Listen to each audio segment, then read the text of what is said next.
So I think this is the first I like to come in hot. So I want you all to think about a time that a game really made you feel something, right? Maybe it was surprise over how a couple of things work. Maybe it was joy. Maybe it was some sense of awe that how does something so beautiful come out of something that seems so simple, right? So I wanted to think about that feeling. So hi, my name is Samarth. I'm a developer from Bangalore in India. It's a little bit past my bedtime, but I'm happy to be here talking to you all today. Uh, I have been selected, amongst other things, for the Asta Fellowship last year, as well as the Drachnic New Voices Puzzle Grant a couple of years ago. And that I'm really honored and grateful for that. And it really gave me a chance to work on my craft. So as a part of that, I released this game. It's called Konkan Coast Pirate Solutions. It's a cozy puzzle game about helping pirate ships do pirate things. It came out it came out last year in March. And over the course of making this game, I feel like I really learned a few things, and I'd really like to share those things. So yeah, this is the art and craft of puzzle design. We have to start somewhere. So let's start with design, right? So what is design? Actually, before that, let me ask you a question, right? If a chair is not comfortable to sit on, is it well designed? Now let's ask the question, right? What is design? It's not how something looks. I don't think that's design. It's not how something feels. That's not design either, right? Design only works when you have these two things in mind. What are your goals for your project, and what are your constraints? Uh, Without those two questions, you cannot really answer the question. I mean, you cannot really judge if something is or isn't well designed. So a beautiful item can be badly designed, right? So for example, if something needs to be nondescript, that means it needs to be hidden. So for example, if you're in a theme park and you have your staff uh, bathroom, let's say, you don't want that to stand out. And if it is if it's beautiful, then it might stand out and might attract attention, which you don't want. So in that case, you can say that's badly designed, even though it looks good. Similarly, if making something look better uh, adds cost to the project, then that could be a problem, because a goal was not to make it beautiful, but it ended up affecting your cost, and your cost might have been your constraint. Um, Similarly, a smooth experience can be bad design. So, for example, if an action is not encouraged, then if the action is smooth, then if the experience is smooth, then that could be a problem. For example, if you have a child lock, you don't want children to be easily able to open whatever it is that you're locking. So in that case, having an experience that's not smooth is actually good design. And in that case, having a smooth experience would have been badly designed. Similarly, if making the experience smoother adversely affects other things around it. For example, if you have a very large plug that goes into a plug point, then it might block the other openings, and that could be an issue, because that causes adverse effects for other things. So therefore, you can say that it's bad design, right? So again, let's come back to the question. If a chair is not comfortable to sit on, is it well designed, right? So it depends. So for example, if you're in a fast moving restaurant, you might want your chairs to be a little uncomfortable, so that once uh, all the customers are done eating, they immediately get up and leave. You don't want them to hang around a lot, right? So a lot of restaurants work on the principle of having more throughput, having more people coming, eating fast, and leaving. So in that case, having an uncomfortable chair might actually be a good design. Similarly, if making it comfortable adds weight, like if you need to add cushions for something to be more comfortable, then that could be an issue, because if the chair needs to be moved around a lot, then it affects your goals and your constraints, and in that case, uh, you have an issue. Similarly, if making it comfortable takes longer to produce, that means you have a constraint of how long it should take or cost to make a chair, and in that case, uh, even though the chair is comfortable, it's not well designed. And finally, the Iron Throne from Game of Thrones. I think there's a reference where they say that it's purposely bad, uncomfortable, because being the ruler of Westeros is an uncomfortable position to be in. So sitting on that chair shouldn't be a comfortable experience.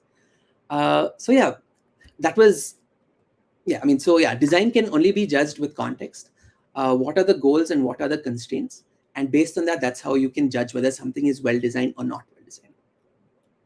So this is, at least for me, a very important point when you talk about design, that this should be a takeaway, that you need to understand what are the goals and constraints of a project, and only then can you really talk about how well or how not well something was designed. So that was design. Now let's move on to the next thing, puzzles, right? So what is a puzzle?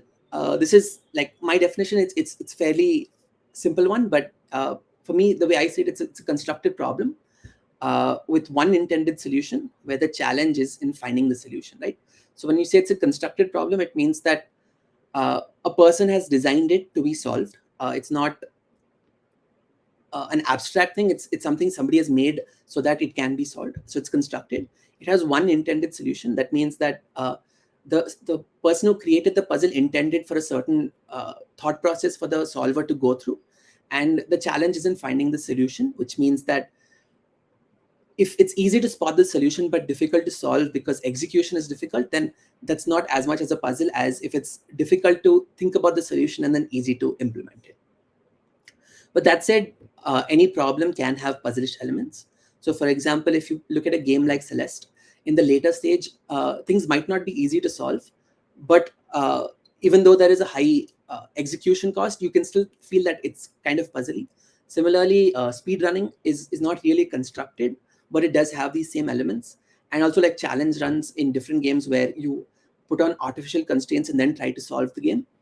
Again, that's not constructed, and maybe there are multiple solutions, but it still triggers that part of your mind. So again, it's not a Boolean, it's more like a spectrum of what is more puzzle and less puzzle.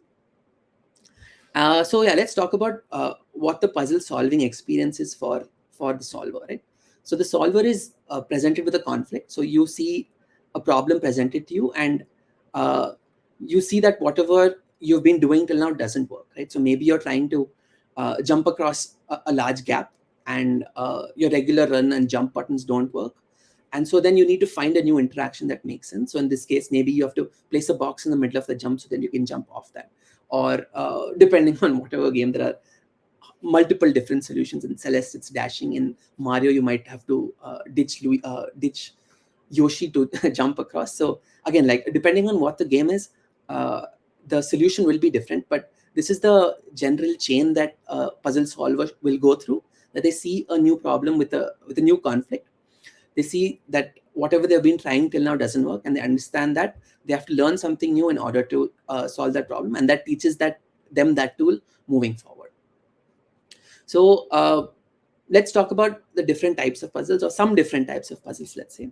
So I'll talk about this first thing. I'll call it allowed solutions, because we talked about how a puzzle is a constructed thing. So you might have a game where there are only a certain amount of allowed solutions. So for example, you can think of a game where you need to enter a room that's locked from the inside, and there's a person inside who can open the door from inside, right? Like maybe by pressing a button. So maybe the game intends for you to solve that by ringing some sort of alarm, so that you force the person inside to come out and open the door in process. But other things which could theoretically work, like if there's you can't go and steal a key card, or break open the door, or hack the system, or pick the lock. All of these things are not allowed as per the game, and so that's one kind of puzzle. So a lot of times that is prevalent in like point and click games, or games where puzzle solving is not the intent. Like in a first person shooter, if they have a puzzle, then maybe it will not have everything. Whereas some puzzles are system based, right? So for example, if you look at that same problem we had before, where you say that, okay, since I can see the button, then maybe I can break open the window and I can throw something, and because I have physics as a system, the item I throw will go and hit the button, and then the door will open, right? So I can use all of the systems at my disposal to solve the problem that I am given. So like system-based puzzles are generally focus more on exploring the systems, how they interact, and finding interesting things with them. And in my opinion, these tend to be more interesting puzzles. But again, like depending on your design, maybe that's not your goal. So yeah, now we go from puzzles to puzzle design. So again, let me ask you a question. Is an easy puzzle good? If it's quick to solve, is it good or bad? Similarly, if something takes a long time to solve, and a lot of steps which are easy to do but take a lot of time, like if it's cumbersome, is that a bad puzzle, right? So this was a trick question, because we just spoke about design, and it only makes sense when you have goals and constraints. So what are constraints in this case? So in most games, your mechanics are your constraints. So for example, if you have a driving game and you need to make a puzzle, then your puzzle has to be something about driving, right? So maybe you have to drive a certain route, or maybe you have to scrap the puzzle because it doesn't fit into the driving nature. It's not as it's not really justifiable to add a whole third-person system just because you have a puzzle that needs to be solved. So in a lot of games, that's your constraint, that the game mechanics that you already have are the constraints. And what's your goal, right? So I think this is the question: what is the goal? Why do we have puzzles in games, right? Like, why does a game need puzzles? So I think there are a few reasons. One of the common one is pacing. So let's assume that you have a linear game. So there's one path through it which most players go through.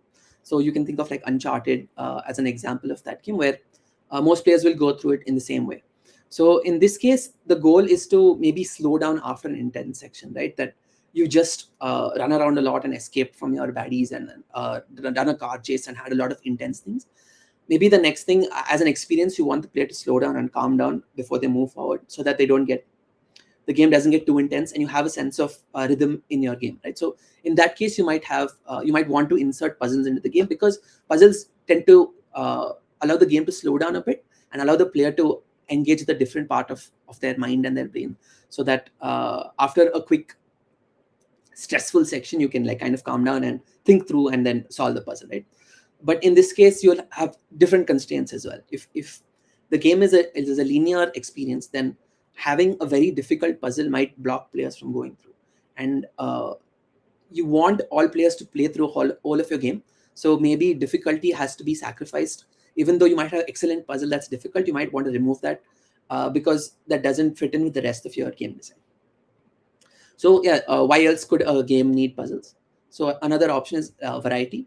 So what is the goal in case of variety, right? So let's assume we have some kind of open world game where you want the player to always have an option to choose what they do, right? They might want to go and like interact with the NPCs, they might want to do combat, they might want to do exploration, or they might want to do puzzles, right? Then it becomes another option of the things amongst all of the choices that they have. And again, like then they have their own choice to choose what they want to engage with at any one point of time. And that's the reason you might want to have different kinds of gameplay, and puzzle is one kind of gameplay for them. In this case, your constraint might again be you're limited in your mechanics, because puzzles are a small part of the game, and even though difficulty may not be constrained the way it was with a linear game, you may not have the same amount of resources at your disposal, because there is a lot more game, and maybe the puzzles are sections that everyone may not experience, and therefore you may be constrained based on what your other mechanics are, and you have to build puzzles based around that. So yeah, I guess this is the final reasons, like why do you need puzzles in your game? Because puzzles are the best, right? So in that case, what's the goal, right? So I think in this case, the goal is because puzzles are the best, right? Puzzles are fun to solve, and there is a certain joy in seeing an interesting problem and solving that. So that is generally your goal in a puzzle game, is just to make the best possible puzzles. Again, you may not have the same kinds of constraints. You may not be constrained by mechanics, or because you can build your mechanics around the game to make the best puzzle. Similarly, difficulty and things are all things that factor in, and you may not be constrained in the same way. But there might be other constraints, like maybe your market is constrained because puzzle games have a smaller market, or maybe there might be other constraints that you have less players overall. Though I guess now that everyone is here may not agree with that point, but everyone will have different constraints. So yeah, that was about puzzle design. Next, let's move on to craft, right? So what is craft? So I just stole this from Wikipedia, but it requires particular skills and knowledge of skilled work, right? That's the point that I like to get across. So craft means it's a skill. It's not something you're born with. It's something that you can learn. So for example, if you talk about the craft of playing the guitar, nobody is born knowing how to play the guitar. You have to learn it over time. You can improve over time. The more you play, the more you learn, the better you will get. And it can be difficult, right? So I think those are some of the hallmarks of craft, where it's worth it because it's difficult and it really teaches you something, and it teaches you to go through that process of improving and learning. And that's what craft is. So you have to be bad before you can be good. So I mean, make sure that you go through that being bad stage. The only on the other side is being good. That's and like gratification might be very delayed. So you might have to spend a long time before you see improvement, before you make a puzzle that you think is good, that's interesting, that you like. And progress might be non-linear, right? So you might have a sudden burst of improvement and then a long plateau, and then again after a long time you might be able to learn, finally implement what you've been trying to practice. Like in guitar, you might have to play scales for months before you really understand or intuit what the purpose of the scales are, and then be able to use them, and then suddenly you have that burst of improvement, and you can really express yourself through that craft, right? So that was craft. So now let's talk about the craft of puzzle design. I think this is the crux of my argument, that making puzzles is a craft, right? It's a skill. It takes time. You need to learn, and you need to get better at it. So we need to treat that as a craft and make sure that we are constantly working and improving on that. In this section, I'm going to be specifically talking about puzzle games, which, like, before we went through different types of games and why they might have puzzles in them.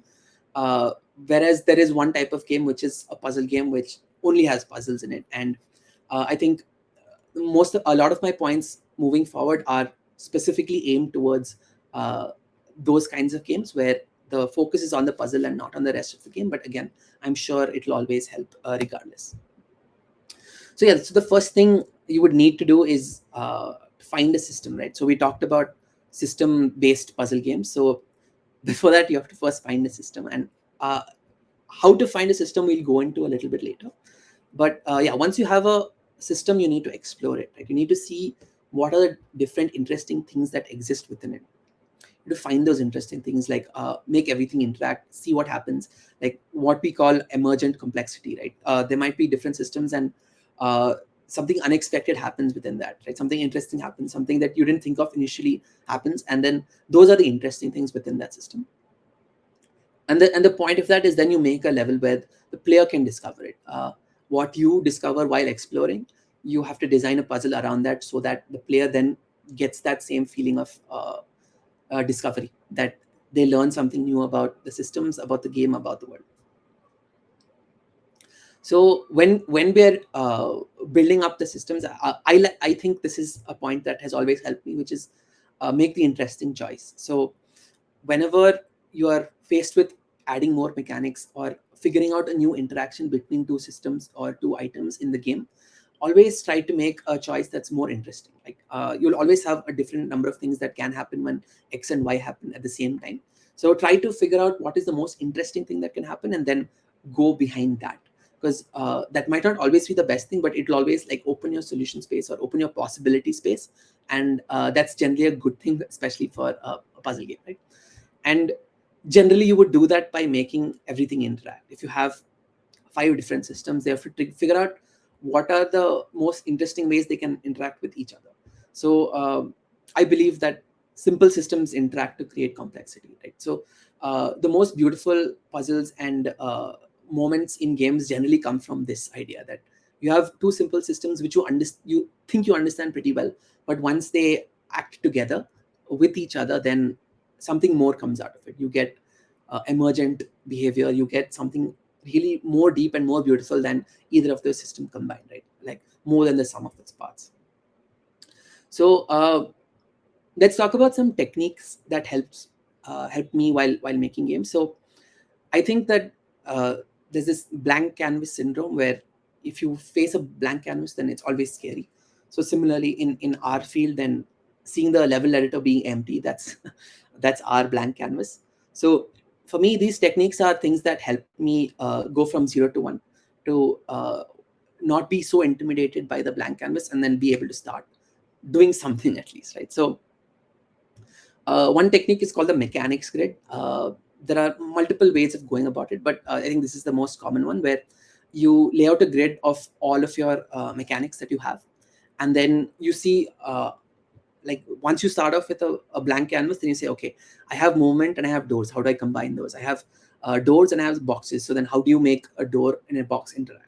So maybe that the door cannot close if the boxes blocking the way. Similarly, like switches and boxes is a quite a common one, where you put a box on the switch so that it remains open even when you move away.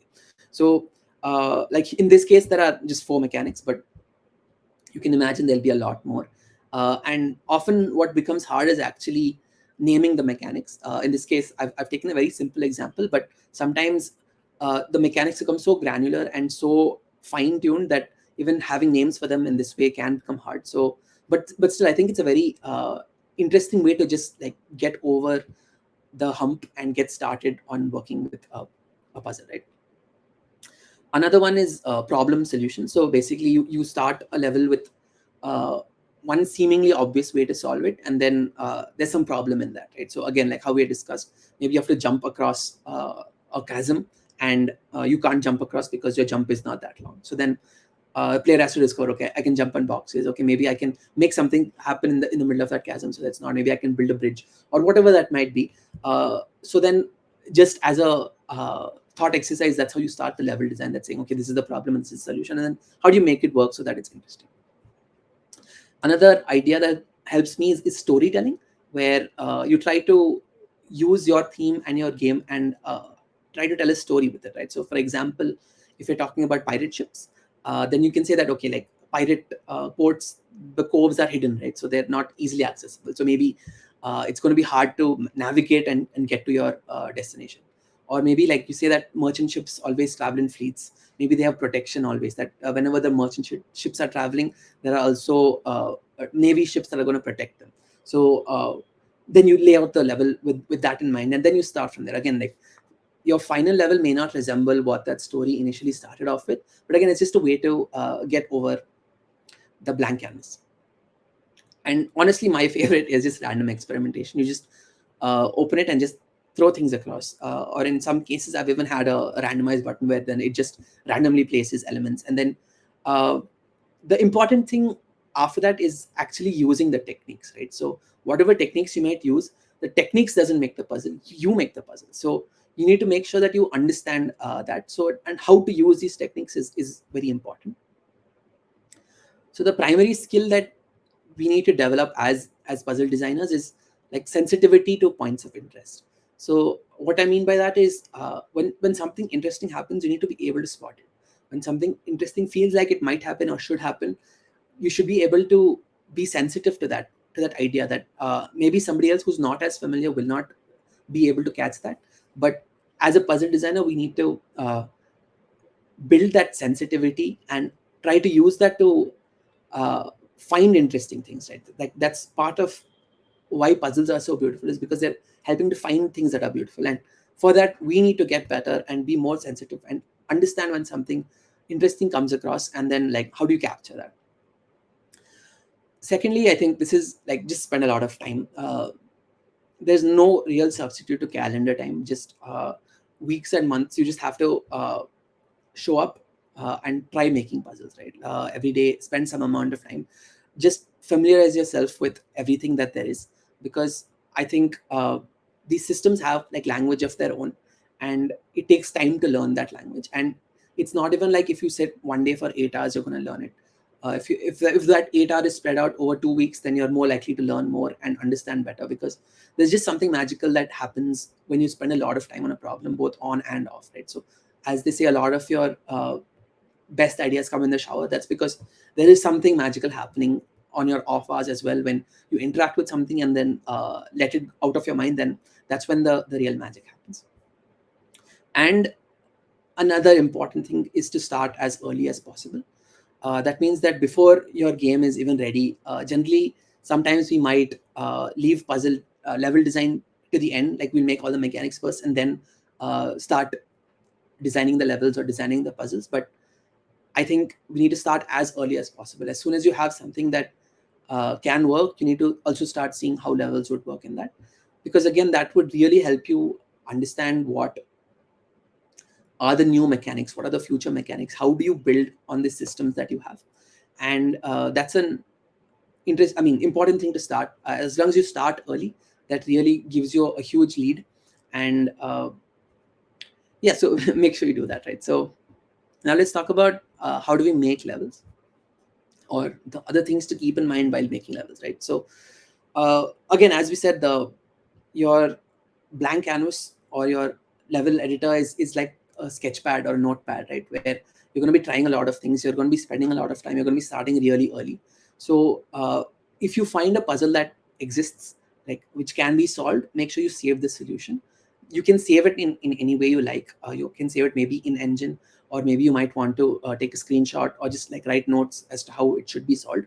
Because what ends up happening is that once you make 100 puzzles, and once there are 100 puzzles in your level editor, you might go back and not know whether something is solvable or not. And when you don't know that, you might not be as determined to find the solution, right? So if you know that level can be solved, you'll end up spending more time in making sure that works. Whereas if you think that something doesn't work, even though maybe it did, it was a puzzle, and not just a throwaway mechanic that you were exploring, you might lose that. So make sure that you always save the solutions. Then while making levels, make sure you rate the puzzles, right? So there's this thing called spaced repetition study. It's a way to study more efficiently. Basically, the way it works is you study something on one day, then you study the next day, then you leave a few days gap, and you study again the same thing, and then you leave more gap, and then you repeat that. So that's why it's called spaced repetition, right? So as time passes, you leave greater spaces between the same study, and that helps you memorize things. The problem with with that I have seen is that we accidentally do that with puzzles, or at least I tend to accidentally do that. Like as soon as I log in, I might look at the puzzles I made the previous day, and then once a week I'll go and look at the last few weeks puzzles, and so on, and you'll accidentally end up memorizing all of your puzzles, right? So one thing that I do is make sure that you rate your levels as soon as you make it, and then the first time that you play it, right? When you've just forgotten what the solution is, you just forgot what it was.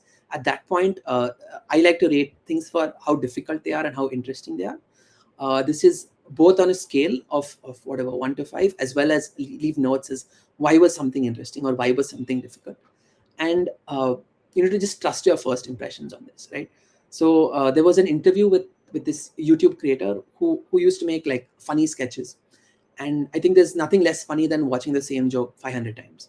So, but even if you are making a video about it, then that means you are going to be spending more than going to be watching the same joke more than that number of times.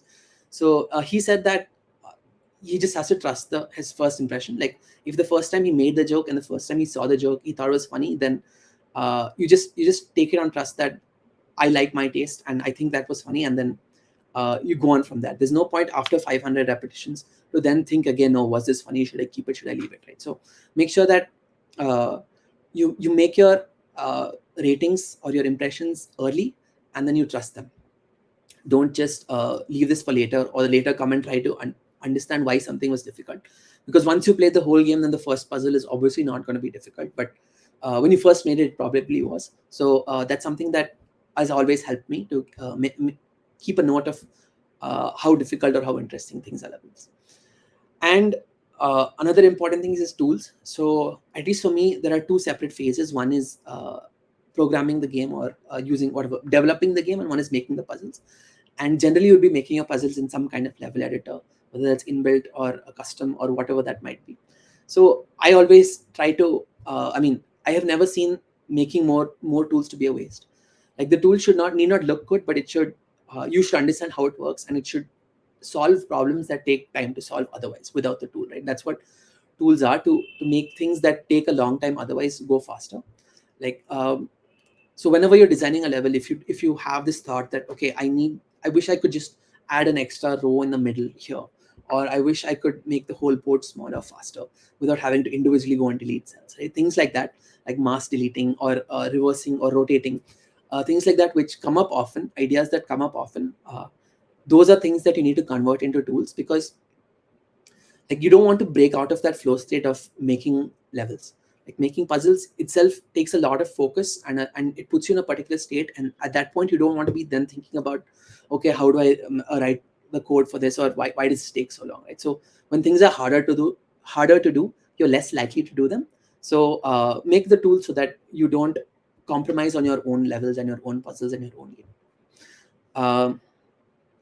So next we'll talk about how do you order levels, right? Like once you have all of your puzzles in your game, then how do you lay them out? So the first thing is pacing, and like pacing can be of different varieties. Maybe you have large levels and small levels, because those both will give a very different feel. Similarly, you might have long levels and short levels, one which takes a lot of steps, one which takes fewer steps. Maybe you have like more complex levels in the sense that you have more things happening, and more simple levels, and all of those give variety and contrast to each other. So you need to make sure that you understand how all of these things are playing out while laying out uh, how the puzzle, I mean, how the game, how the player experiences the puzzles for the first time. So make sure that you have that in mind, so that you can kind of tweak things so that it never gets repetitive or never gets too boring, and you always have some kind of variety and some kind of flow and rhythm to the game. Uh, then it's for difficulty. So again, hopefully we would have made notes on which levels we think are difficult. And again, it's kind of like pacing, but also, I mean, in general, you want the game to get the puzzles to get progressively harder. But that may not always be the case. Like often when you create a new mechanic, those puzzles will be easier, right? So that also gives you some kind of pacing, but also it allows your difficulty to dip, and your player to get a breath. So you might want to keep that in mind, right? You might have different goals for that. You may only want to keep increasing, or you may only want to keep decreasing the difficulty of puzzles, if that's something that is your goal. But just keep that in mind when you're ordering out levels. Similarly, quality. So ideally, all our puzzles will be great, but even within that, there's going to be some that are better than others. So you might want to make sure that more players see the puzzles that you think are good, and the puzzles that are not as good maybe can be off or optional or something like that, which is again like optional puzzles, right? So when you have difficult puzzles that you think are very difficult but are interesting, maybe you can put them make them optional, and make sure that you clearly signpost what is optional, so that the player understands, okay, this is a difficult level, but the designer is telling me something with this. So maybe I can come back to it later when I want to break from other things, or when I understand the rest of the game better. uh, but having optional puzzles is always useful, because it both gives you a way to express yourself, express different ideas that you found, as well as the player to control their own growth. And finally, playtesting. I think this is one of the things that people talk about a lot, but it's really hard, and everyone learns their own lessons. So for me, playtesting is to learn things for myself, right? To learn things about my game, to see what blind spots I've had. And so, for example, this might be a mechanic that's not well enough explained, that players don't really understand what is happening with that particular mechanic. So in that case, you might want to take note of that. But the common advice is never talk to players when they're stuck. Always let them solve it themselves. So I think I have gone like too far with that.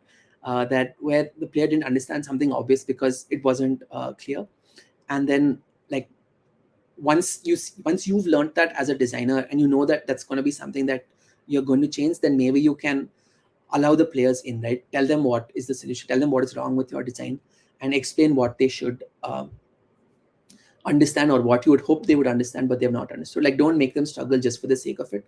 Like, enough players have struggled before them. You don't have to have all of your playtesters struggle with the same thing, because that'll also prevent you from learning new things. Again, like, the idea of playtesting is to learn more things about your game. So another thing that I see look for in playtesting is what kinds of things do players try to do on their own. Like, maybe they try to make things interact in a way that you'd never thought of before, that might give you ideas for new mechanics, or it might just be something that is inherently interesting, and you can take note of that and then reward them somehow, right? So I think that whenever a player is rewarded for their curiosity in trying out things in a non-traditional manner, that really makes them feel good, and it increases the quality of your game. So playtesting is a good way to see, like, what are players trying that I did not think of. And as well as, again, like the level order, right? So maybe you think that something has been introduced well enough, and if a player gets stuck at a level that you think is easy, that might just mean because it's ordered in the wrong place. Maybe there was something else that they needed to understand before this. So use playtesting to kind of get that flow also working, to make sure that your puzzles are ordered in the right way. Because like difficulty is also relative. Maybe if you put a level that's if you put a level earlier or later, it will impact how difficult it's perceived to be, even though the level itself is the same. Like, I had an experience where I thought a level was fairly like of the same difficulty, but it came after a moment that was narratively heavy, and then players found it very difficult because, again, like they've got out of that groove of puzzle solving, and that, like, that narrative beat was also quite meant to be quite a punch in the gut. So then as soon as they go to the next puzzle, they don't have all of that focus yet. So then I had to simplify that puzzle so that even though the actual difficulty is dropping, the perceived difficulty like remains on that kind of slope that you like. And yeah, lastly, I think remember to enjoy the process. That we make puzzles because we love it. It's something that's beautiful, and we enjoy spending time to do it. So, but when it gets frustrating, when it gets annoying, when it takes a long time for you to solve different issues, just again, like, remember to enjoy it. You've chosen to do this, so you have to choose to enjoy it. Most importantly, because when you enjoy something, you end up spending more time. And as we saw, it's a skill, so you will get better. It's a craft. You will learn and improve and slowly get better, but only if you spend enough time. And the easiest way to spend more time doing this is to enjoy it, and allows you to, like, just get better. Again, spend more time, enjoy, and you will get better. So that was the craft of puzzle design. So then the structure of this talk means that the next thing should be art. So that's the obvious next question. What is art? But I mean, we'll not go there. Instead, I want to talk about how to find a system, right? Like, we conveniently skipped over it before, but let's talk more about that now. So for me, what helps most is to just be curious, right? Be curious about the world, study different subjects, see different things, watch movies, whatever, experience different art, go different places, talk to different people, whatever that might be, whatever your mode of curiosity is, make sure you engage it, because that's what will really help you find things that are interesting, right? So we had talked about gaining sensitivity to things that are interesting. And once you become curious as well, you will see patterns in different places. And I think that's the most important thing. So yeah, explore different genres and ideas. The best ideas will always come from a variety of places, and it'll also allow you to be more unique, because everybody will be exploring their own fields. Whereas if everyone's exploring just video games, then there might be a hard stop there. Whereas if everyone is out exploring their own different things, then they can bring more to the medium and bring more to what's happening. And again, as we had discussed, become sensitive to points of interest. So whenever you see something that maybe could be interesting, become good at spotting it, become good at noting it down, figure out how you want to note it down. Sometimes it's difficult, but that's always a very helpful thing. That's how you would find a system. And again, like this emergence, this magic, this beautiful thing that comes out of puzzles, that generally comes from the interaction between systems. So you'll have n number of systems, and if those come from different places, then their interactions will be unique.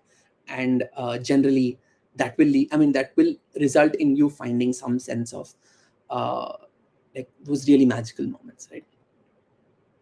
So in mathematics, there's this thing called the Einstein problem. It's nothing to do with physics or relativity. Basically, the problem stated as find a pattern that can be used to tile a space. Like, that means that it can cover a space completely without the pattern itself repeating, and using just one shape, right? So this using one shape is the specific thing. That's why it's called the Einstein problem. So it's like Einstein is one stone. That's why it's called the Einstein problem.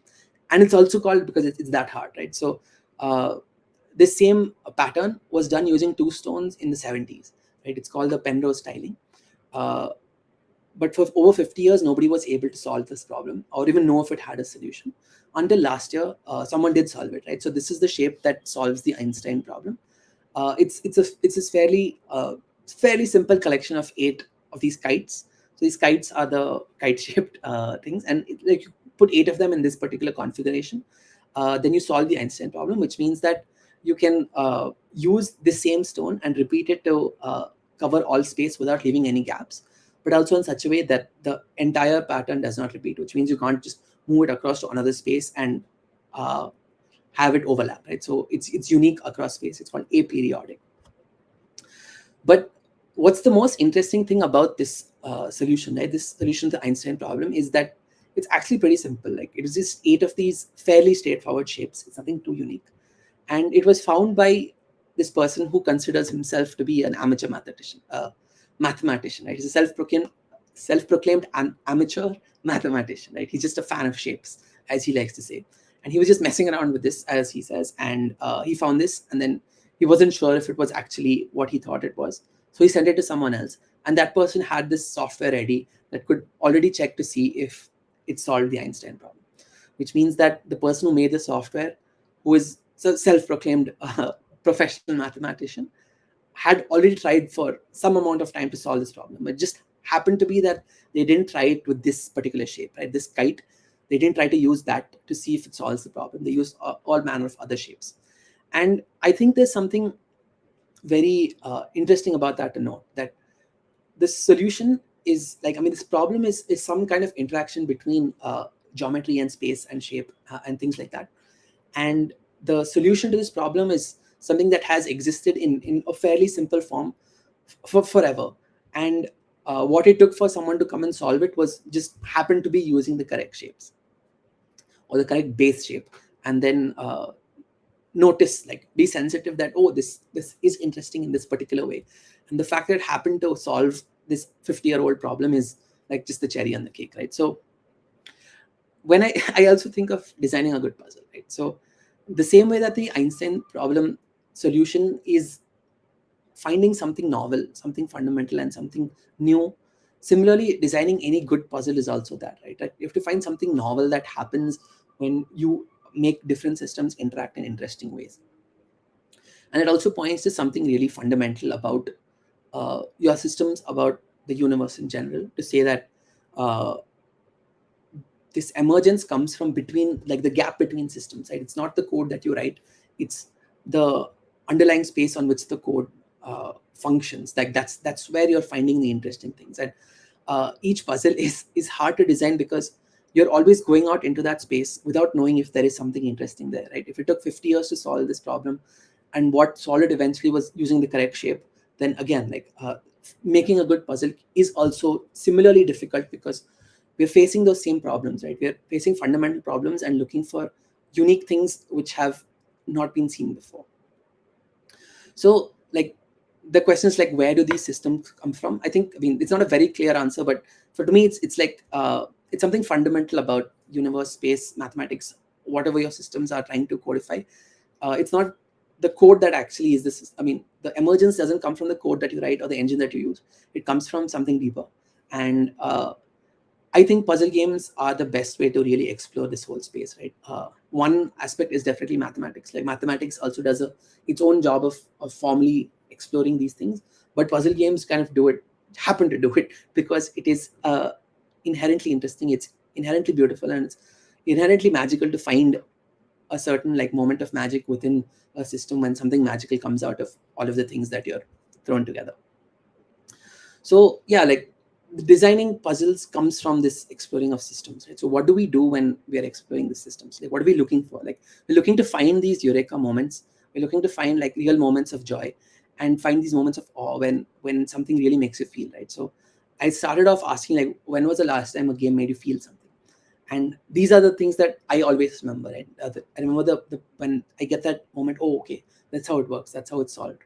Or when in my own game, like, when something just happens to work and it happens to be interesting, it's like so much joy. And the fact that it works, like, I'm spending so much time writing code, and then suddenly one day it clicks and it all works out. Like, there's a sense of awe in that.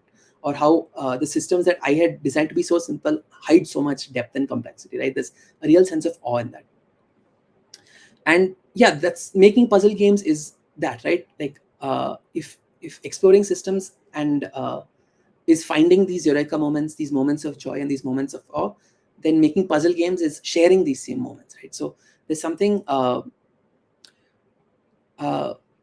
making games is like about finding these things that make you feel, like, make you feel a sense of beauty in the world, understand what truth and what beauty is, and then sharing that with others, right? And I think, even though I didn't define it before, I think that's a great definition of art, right? Art is about finding something that is unique, is novel, that really made you feel and understand something, and then sharing that with others, right? That's you need both of those aspects. You need the beauty and you need the attempt to share. That's what really makes art, right? So art is, for me, it's finding something worth sharing and getting good at sharing it, allowing players to find it themselves, and presenting that in an ideal manner, right? So that is, for me, the art and craft of puzzle design. Thank you. My name is Samarth. I'm really happy to be speaking to you here with you here today. And yeah, I hope you learned something. Thanks. Thank you so much, Samarth. That was wonderful. Here we go. Okay, so a question that came up very early on in the talk, so you might have to cast your mind back to earlier. Let me just find it in my list. From Plushwalla, thank you for the question. You said the developer wants all players to beat the game. Doesn't that go against meaningfully challenging the player? Uh, I mean, I think at that point I was talking about specific kind of games, right? In this case, maybe a linear game where that is your goal. So it depends on what your goal is. I think that's the idea of design, is that if your goal is for all players to experience something, then you might go about it differently than if your goal is to challenge players and only have the players be like satisfied with solving it, right? If having a sense of satisfaction in solving the game or completing the game is a goal, then you'll go about it differently than if your goal is to have everybody complete it. So I mean, I think there might have been a misunderstanding there, but it's all about the different goals of what your game is, and that comes earlier, and then you design around that. Yeah. Awesome, thank you. We had another question in the middle. I'll ask it now. This is a silly question, not really about the content of your talk. But JC Gio in the chat was wondering what font you use in your slides. They really I think this is called Lexend, Lexend. But I mean, it's basically on Google Slides. I just you just found on Google Slides, nice. So then, okay, so Kalanam has asked, who's speaking later, Kalanam has asked, do you design levels in collaborative mode? And I asked for clarification on that. I'm curious about how to design in a team, because the process is difficult to share with someone else. That's interesting. I'm sorry, I've not really experienced that. I'm like, I've mostly done things solo, but I think the points still stand. Maybe like rather than just spending more time, you need to spend time together, understand that language. Maybe different people will have different sensitivities, which I talked about a lot. So that might gel well and clash, and you might be able to find puzzles that neither one would individually be able to find. But in specific, I'm sorry, I don't have any advice on that. It'd be interesting to think about, like, just sitting down with somebody and exploring a system together, or like come up. Maybe there's some way of making a sample level or something where you could just like explore it, like almost like play co-op and see what Yeah. comes out of Because I playing. mean, like it comes up a lot in programming where it is like similar, like you're doing collaborative problem solving, and there you have this thing called pair programming. So maybe those best practices might help you as well. Yeah, very interesting insights. There was another question from Luis. Would love to read more about finding systems with actual examples. Do you know any good source? Finding systems. Uh, I I don't really have any specific advice there. I'll let you know if I think of anything, but uh, for me, it just comes from. I mean, I go about the other way where I find something interesting and then build a system around it. Like if I'm reading about something that interests me, then I try to explore that. How would that work as a system? And then what more things come out of it? Yes, I've heard that from Alan Hazelden as well, who spoke yesterday about how he starts with a theme. He starts with a theme and then finds the system that makes sense around that theme. Actually, I'll just say some more about that. Yeah. Like when you say about finding inspiration, I think like the muse visits you during the act of creation, right? So it means you have to like be sitting and working and making things and doing things. That's when your best ideas will come. That's when your inspiration and your motivation will come. It won't come unless you're actively looking for it, actively making things. So that's just another thing that helps me a lot. Awesome, wonderful, thank you. So I think that's all the questions in the chat. And thank you once again, Samarth, for joining us. Thank you so much. Thank you, everybody.